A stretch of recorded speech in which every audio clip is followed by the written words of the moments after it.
નમસ્કાર. YouTube channel વાચિકમ Gujarati એટલે કે ગુજરાતી સાહિત્યની પ્રાચીન અને અર્વાચીન વાર્તાઓ સાંભળવા માટેની ચેનલ. તેજલ ભાગી ગઈ. ગામ આખામાં ખોરડે ખોરડે, ગામ કુવે, નદી, તળાવે, સીમ સેઢે, પાદરે અને ઊભે વગડે, અરે મંદિરે, બજારે અને ધૂળિયા બસ સ્ટેન્ડે બસ એક જ વાતની ચર્ચા ચાલતી હતી કે તેજલ ભાગી ગઈ.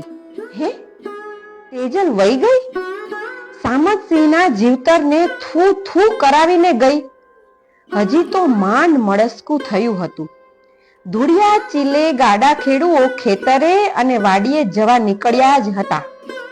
ઠાકરની મંગળા આરતીએ થઈ ગઈ હતી.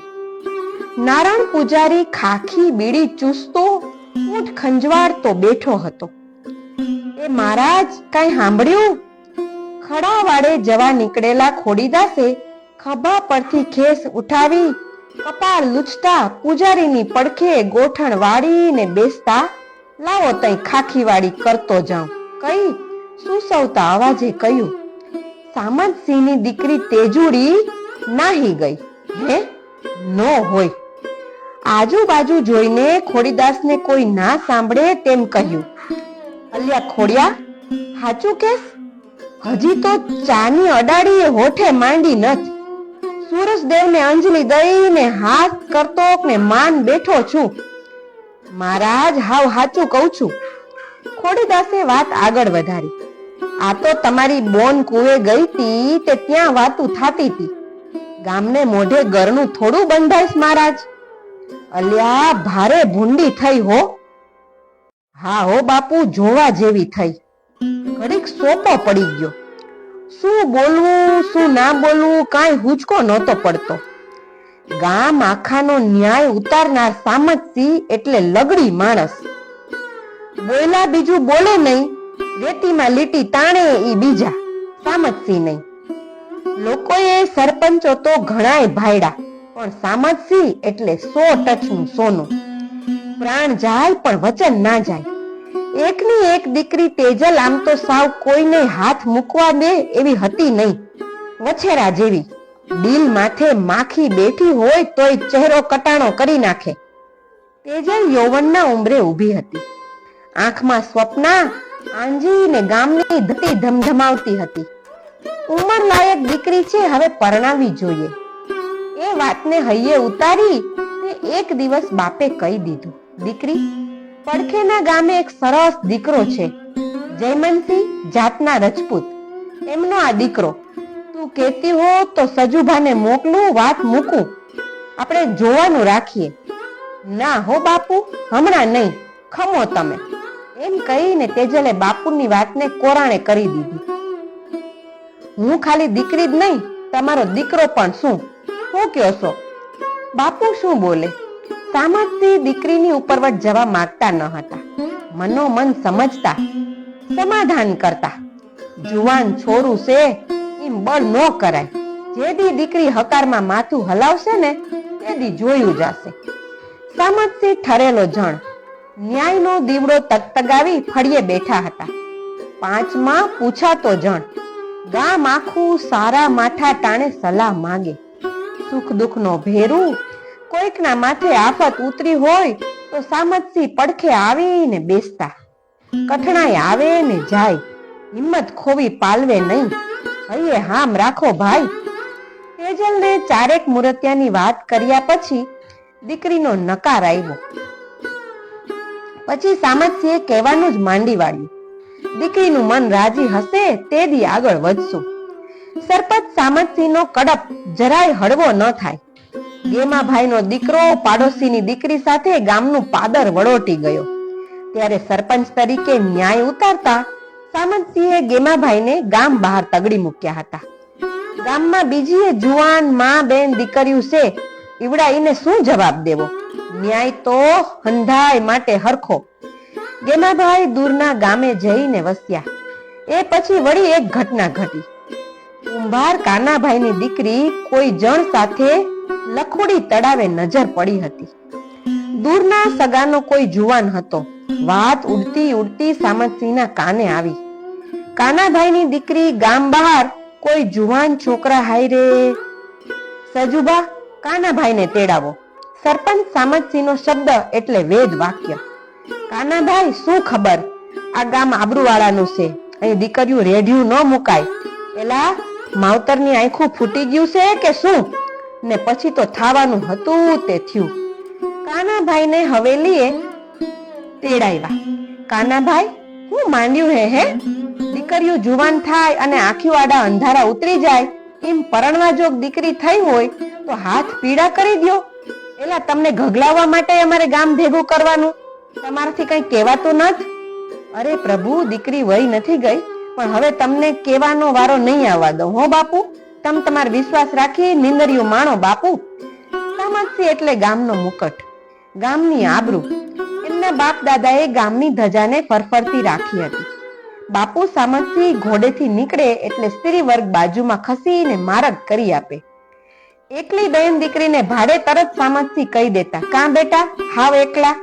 તારા બાપુ કે ભાઈ ભેળા નથ? આ સૂરજ ડૂબ્યા ને અંધારા ઉતર્યા, હાલો હું ઘરે મૂકવા આવું. આવા સામતસિંહ જુવાન જોત દીકરી ઘરમાં બેઠી હતી, છતાં નિરાશ જીવે નિંદ્રા માણતા હતા. દીકરીના ચહેરા સામે જોઈને બાપ વિચારે ચડી જાય. છોકરી હઠે ચડી છે, બાકી જયમનસિંહ ભાઈનો દીકરો દીવો હળગાવી ગોતવા જાવ તોય ન જડે. જયમનસિંહ વિશે સામતસિંહ વિચારતા. ઘરના 4 મકાન, એક તો મહેલ રોખું ડેલાબંધ મકાન, વાડી ખેતર, ઘરના વાહન, દૂધના ઢોર, નોકર ચાકર ને દી આખો હળિયું કાઢતા હોય એનો દીકરો, નામ એનું સુરજસિંહ. એક લોટીનો ઘડેલો જુવાન દીકરો, ગોરો વાન વછેરા જેવો થનગનાટ. ક્યારેક બાઈક હાંકતો ઊભી બજારે નીકળે ને ત્યારે લોકો આંખો ફાડીને જોઈ રહેતા. કાઠું ભારે મજબૂત. તેજલ અને સૂરજ સાથે કોલેજ કરેલી, બે એકબીજાથી પરિચિત. તેજલને સજુબા મારુતિવાનમાં બેસાડી મોટા શહેર મૂકી આવતા અને લઈ આવતા. આ કામ એમને હોપાયું હતું, પણ છેવટે ભણવાનું છોડી તેજલ વાડીના ફળો અને આમળાના વેપારમાં જોડાય. કોઈ સગાએ કહ્યું, ભાઈ ભારે કર્યું હો. એલા, આયા નોકરોનો ક્યાં તોટો છે? 2 ટંક એક પંગતે ત્રાપટ બોલાવતા મૂછાડા અને પાઘડિયું વળવાળા નોકરોને ખેતર અને વાડીએ લગાડો ને તેજલને ઘરની જવાબદારી સોંપો. દીકરીને શું કેવું? સામતસિંહ મૂછમાં હસીને હળવેથી કહેતા, દીકરા જેવી દીકરી હો, એને કાંઈ ન કહેતા, જીભ જ ન ઉપડે. એલા, દીકરી બાપની ચંત્યા નહીં કરે તો કોણ કરશે? મારી તેજલ તો મારી તેજલ છે, એની સામું આંખ્યું કાઢનારના તો ડોળા હોત બહાર આવી જાય. પણ બાપુ, તમે તો ગામની દીકરીઓને સામે મળીએ ડારી કર્યો છે, તો પેટની જણીને કાં ડારો નથી દેતા? સગાની વાતમાં બળ હતું, પણ સામતસિંહનો જવાબ એથી બડુકો હતો. ભાઈ, ગામની હંધી બેન દીકરીઓ મારી દીકરીઓ છે. રહી વાત તેજલની, તો મારી દીકરી તો સવાયો દીકરો છે, એની ચંત્યા મારે ન કરવાની હોય. એ દીકરી તો મારોય બાપ થાય ને એવી છે. ઘડીક પોળો લઈને કહ્યું, મને મારી દીકરીની ચિંતા નથી. ગામની મા બેન દીકરીની ચંત્યા જાજી છે, હેમજા. હવે સગા આગળ શું બોલે? સજુભાઈએ જ્યારે સરપંચ સામતસિંહના કાને ધ્રુજતા ધ્રુજતા વાત કરી ત્યારે સામતસિંહની કરડી આંખ મંડાતા સજુભાથી એ આંખનો તાપ જીરવાયો નહીં. સામતસિંહ માનતા ન હતા. દીકરી રાતના ગઈ કે વહેલી સવારે ગઈ? ક્યારે ગઈ? કોની હારે ગઈ? છોકરી ગામનો કે પરગામનો? દીકરી તેજલ આવું પગલું ભરે ખરી? ઘર છોડીને તો તે ક્યાં જતી ન હતી, તો પછી ગઈ ક્યાં? ના ના ના, મારી તેજલ આવું પગલું ન ભરે. મારો ઉછેર ખોટો? મારા સંસ્કાર ખોટા? મારા લોહીમાં ભેલાણ થયું? ના ના ના, કંઈક તો ખોટું થયું છે. બપોર થતામાં તો વાત વાયરો લઈ ગઈ. એને બાપુની તેજલ ઘરે નથી, ક્યાં ગઈ તે કોઈ જાણતું નથી, ને કોની સાથે નાસી ગઈ તે કોઈ જાણતું નથી. સામતસિંહે ઘોડા દોડાવ્યા. ઘરના સેવક, ચાકર, નોકર, મિત્રો અને ગામના આગેવાનો પણ જોડાયા. તેજલની ભાળ મળી નહીં. સામતસિંહ જીવનમાં પહેલી વખત હિંમત હારી ગયા. કદી નહીં થાકનારા એક પોલાદી જણના પગ જાણે કે મીણની માફક ઓગળવા લાગ્યા. હૈયે હામ રહી નહીં. એમને તો દિશાઓ જાણે ઢબુરાઈ ગઈ હોય એવું લાગતું હતું. સામતસિંહના મૂળ સુધી જઈ શકે તેવો એક જણ ગામમાં હતો અને તે એનો ભાઈબંધ સજુભા. સજુભા અને સામતસિંહ વચ્ચે પાક્કી ભાઈબંધી, સાથે રમેલા ફરેલા અને એક ભાણે જમેલા. દૂધભાઈ એવા કે વાગે એકને ને પીડા બીજાને થાય. તેજલ સજુભાને કાકા કહીને બોલાવતી. તેજલ ઘર છોડીને ગઈ એ વાતનો આઘાત જેટલો તેજલના બાપને થયો હતો એનાથી ડબલ તો સજુભાને થયો. બંને ભેરુઓ 60-65 ઉંમર વચ્ચે ક્યાંય આવતી ન હતી. આમ તો સામતસિંહે સજુભા કહેવાનું શરૂ કર્યું હતું ને હુલામણું પછીથી નામ આખા ગામે ઉપાડી લીધું હતું. તેજલનો પતો લાગ્યો નહીં. બીજા દિવસની સાંજે સજુભાએ સામતસિંહનો ઓરડે પ્રવેશ કર્યો. ઝુરાપે ચડ્યા હોય એમ સામતસિંહ ઢોલીએ બેઠા હતા. માથું નીચે ઢાળીને વિચારના સરાણે ચડતા હતા. એમના પત્ની રૂપાબા બાજુના ઓરડે સૂતા હતા. નીંદર તો ક્યાંથી આવે? બે જીવ ચિંતામાં ડૂબેલા હતા. પગરવ થતા સામતસિંહ માથું ઉપાડી સામે ઉભેલા સજુભા સામે જોયું. બંને કંઈ બોલ્યા નહીં. બોલવાની ક્યાં જરૂર હતી?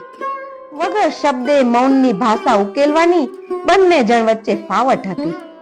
સજુભા, કાલ સવારે માલ સામાન ટેમ્પા ભેગો કરી આ ગામને જાજેરા જુહાર કરવા છે. લે, ઈ હું બોલ્યા? સજુભાના હોઠ ધીમેકથી ઉઘડ્યા. સાચું કહું છું હો. સામતસિંહ આંખ ઝુકાવી રાખીને બોલતા ઉમેર્યું. માથે પાઘડી નથી હો. ઘડી માટે અટક્યા. ઓરડો ભારે ખમ બની ગયો અને બાપુનો અવાજ ભીંજાઈ ગયો.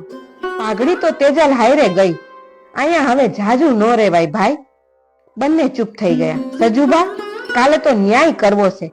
સામતસિંહે બાકીનું વાક્ય ઉચ્ચારવા માટે જાજેરું જોર વાપરવું પડ્યું. હું હવે આ ગામમાંથી ઉચ્ચારા ભરું છું. ન્યાય તો બધાય માટે સરખો. ને હવે હું સરપંચ નહીં, મારા સજુભા સરપંચ. હવેલીના પ્રાંગણમાં હકડે ઠઠ મેદની ઉમટી હતી. ડાબે જમણ ગોઠવેલી ખુરશીઓમાં ગામના ઘરડાઓ આગેવાનો ગોઠવાયા હતા. સજુભાની જગ્યા ખાલી હતી. ઈ આવે પછી કામ ચાલુ થાય. સમય સરકતો જતો હતો.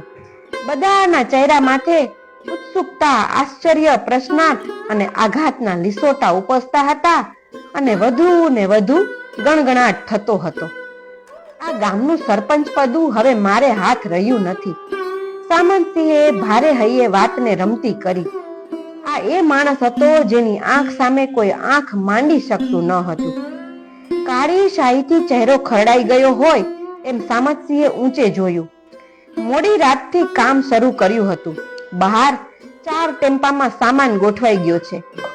તેજલ બીજા જણ હાયરે ભાગી ગઈ. મારા માથાની પાઘડી ઉછાડી દીધી છે. બસ સજુભા આવે પછી હું ગામ છોડું છું.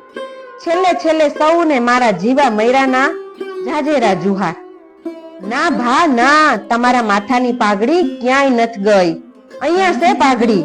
હું કાકો થોડો મટી ગયો છું. ડેલીમાં એક ડોકું ઉપસ્યું અને છેટેથી આકાર પણ વર્તાણો. ઈ હતા સજુભા. તરત પડખે તો તેજલે વર્તાય.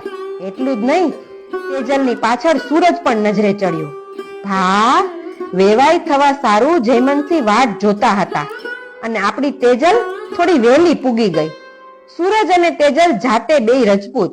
બેવના હૈયા કોલેજ કાળથી જ મળેલા હતા અને પહેલેથી જ પરસ્પરની તસવીર અંકાયેલી હતી. પણ બે જણ એક કોમના હોય અને વિધિવત રીતે અગ્નિની સપ્તપદી ફરે અને ફેરા ફરવા રાજી હોય તો પછી પાઘડી ક્યાં જાય? પાઘડી તો અમારી પાસે છે વેવાઈ. ત્યાં તો સજુભાની લગોલગ જયમનસિંહ આવીને ઉભા રહ્યા અને બે હાથ જોડીને વેવાઈને રામ રામ કહ્યા. હવે સામતસિંહ ચમકી ગયા. સૂરજની બાજુમાં જયમનસિંહ પણ દેખાણો. તેમણે કહ્યું, સજુભાને વહેલી સવારે તેડાવી લીધા હતા. અરે ભાઈ, કાકો એટલે તો બાપ બરાબર. હું કાકો અને હું બાપ બે એક જ કહેવાય. દીકરી તેજલ સૂરજની સગાઈ પૂર્વે ગોળ ખાઈ ન શકે એટલે કાકાને ગોળ પેલા ખવડાવ્યો. હું દરબાર, હું કયો છો? કાં હોકારો દેતા નથી? હવે તો હોકારો દઈને હા ભણવાની વાત છે. હાજર રહેલા ગામ આખાએ હોકારા સાથે હા ભણી અને વેવાઈ જયમનસિંહે વેવાઈ સામંતસિંહના માથે પાઘડી પહેરાવી દીધી. સામે પગલે આવીને સગાએ વેવાઈની પાઘડીની લાજ રાખી. તેજલે દોટ મૂકી અને બાપને બથ ભરી લીધી. ભાઈબંધી, સજુબાનો સાચો ન્યાય અને વેવાઈની ખાનદાનીથી ભરેલી આ વાર્તા લગ્ન એ માત્ર બે વ્યક્તિ નહીં પણ બે કુટુંબ અને અલગ અલગ બે સમાજને જોડવાની વાત છે. અને એમાંય જ્યારે આ મિલન વડીલોની ગરિમા સાથે થાય ત્યારે લગ્ન એ અવસર બની જાય છે.